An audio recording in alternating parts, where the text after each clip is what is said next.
Hi, I'm Megan. Today we're going to do a saline agglutination test. In cases of immune-mediated hemolytic anemia, the body actually coats its red blood cells with antibodies, and then the red blood cells end up sticking together. This can cause big problems further down the road as far as inappropriate clotting. And it's an easy way for us to kind of the first step in diagnosing an immune-mediated disease. So it's very simple to do. You just need anticoagulated blood. So make sure that it's not fresh blood that you've just drawn from the animal without putting it in a tube, because you won't be able to tell the difference between clotting and agglutinating. So draw the blood, put it into a blood tube so it's anticoagulated to do your test. And then you just need some saline and a microscope slide. So I'm going to start here with my anticoagulated blood. And I'm just going to draw out a small amount and put a drop on my slide.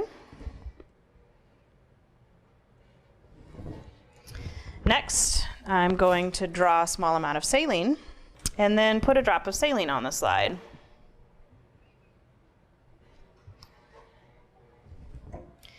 Next, I'm just going to take the slide and kind of rotate it back and forth to kind of mix everything up. The reason for the saline is that it can be difficult to tell the difference between rouleau and autoagglutination. If you see kind of a sandy appearance within your smear here, and if you start to see cells clumping up, rouleau and autoagglutination will look very similar macroscopically. So the reason we put the saline on there, if it's rouleau where cells are just kind of stacked on top of each other, we can see rouleau because of dehydration, and in some patients it may be normal for them. The saline is going to help separate that out. If the animal is truly autoagglutinating, the saline is not going to break up that autoagglutination.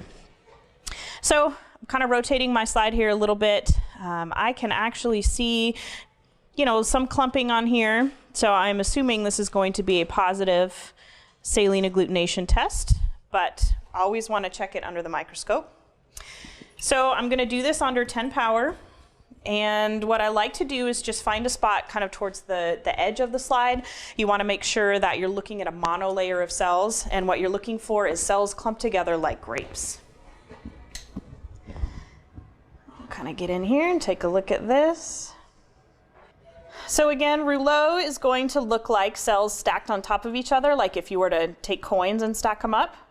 And autoagglutination is going to look like kind of clusters of grapes. So it's unorganized, just bunches of cells together. And in this case, I definitely see autoagglutination. Looking through the rest of the slide, I don't see any rouleau. If I did see both, I'm going to put a little bit more saline on this and check again, but that's how you do a saline agglutination test.